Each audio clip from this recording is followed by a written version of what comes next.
Welcome back. So I've said keywords a few times. What is that? Well, there's a small description here. So keywords is like, it's words that C# language decided you cannot use them. They are our words. It's something that specifies some kind of action, some kind of function, some kind of way to write the code.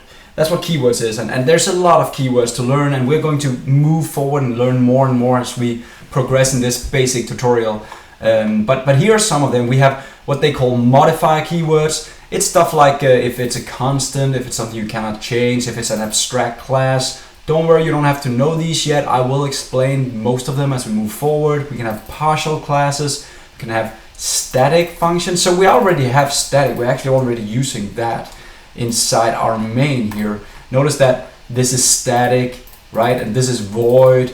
All keywords, all the blue ones, they are the keywords that we're looking for. And there's a lot of keywords to go for. Let's look at some of the other ones. The modifier keywords. These are ways for us to encapsulate our code. And now we're talking crazy words here, but it's a way for us to say, this class, can that be read by other classes, or is it private so I'm the only one who can read it? Is this public so anybody can read it? Is this protected so that you have to extend it to read it? Is this internal so it's only allowed for this project to read it?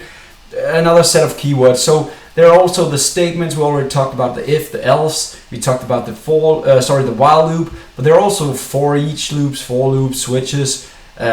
Yeah, so many things, and I will get into the things that you need to know.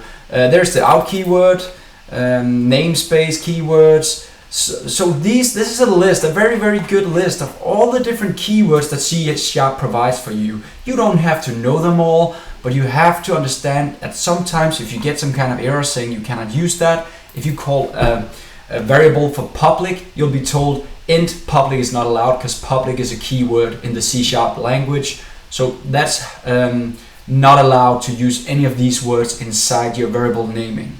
That's one thing that's important to know. And then of course, as we move forward, you have to learn some of these keywords so you can talk about, is this a public class? Okay, then it's allowed here and here.